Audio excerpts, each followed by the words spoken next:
इतने वर्षों में हमारी सरकार पर भ्रष्टाचार का एक भी दाग नहीं लगा।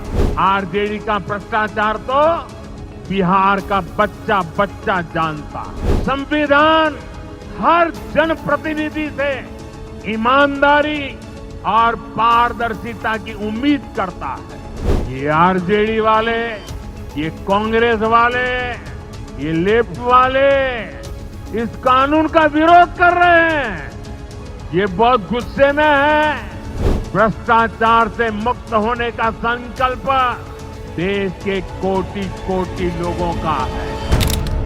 भाई और बहनों, आपके आशीर्वाद से, देश के अटूट भरोसे के कारण साल 2014 में प्रधानमंत्री के तौर पर शुरू हुआ मेरा सेवा काल, ये सेवा काल निरंतर जारी है। इतने वर्षों में हमारी सरकार पर भ्रष्टाचार का एक भी दाग नहीं लगा।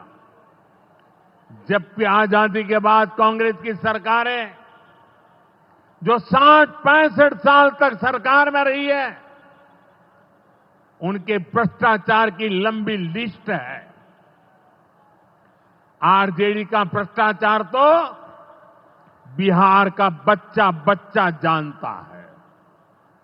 मेरा साफ मानना है कि भ्रष्टाचार के विरुद्ध लड़ाई को अगर अंजाम तक पहुंचाना है तो कोई भी कार्रवाई के दायरे से बाहर नहीं होना चाहिए। आप सोचिए, आज कानून है कि अगर किसी छोटे सरकारी कर्मचारी को 50 घंटे तक हिरासत में रख दिया तो अपने आप वो सस्पेंड हो जाता है। ड्राइवर हो, छोटा क्लार्क हो, प्यून हो, उसकी जिंदगी हमेशा हमेशा के लिए तबाह हो जाती है। लेकिन अगर कोई मुख्यमंत्री है, कोई मंत्री है, कोई प्रधानमंत्री है, तो वो जेल में रह करके भी सत्ता का सुख पा सकता है। ये कैसे हो सकता है? हमने कुछ समय पहले ही देखा है कि कैसे जेल से ही फाइलों पर साइन किए जा रहे थे, जेल से ही सरकारी आदेश निकाले जा रहे थे। नेताओं का अगर यही रवैया रहेगा तो ऐसे भ्रष्टाचार के विरुद्ध लड़ाई कैसे लड़ी जा सकती है? साथियों, संविधान हर जनप्रतिनिधि से ईमानदारी और पारदर्शिता की उम्मीद करता है। हम संविधान की मर्यादा को तार तार होते नहीं देख सकते। इसलिए एनडीए सरकार भ्रष्टाचार के खिलाफ एक ऐसा कानून लाई है जिसके दायरे में देश का प्रधानमंत्री भी है। इस कानून में मुख्यमंत्री और मंत्रियों को भी शामिल किया गया है। जब ये कानून बन जाएगा तो प्रधानमंत्री हो या मुख्यमंत्री या फिर कोई भी मंत्री, उसे गिरफ्तारी के 30 दिन के अंदर जमानत लेनी होगी और अगर जमानत नहीं मिली तो 31वें दिन उसे कुर्सी छोड़नी पड़ेगी।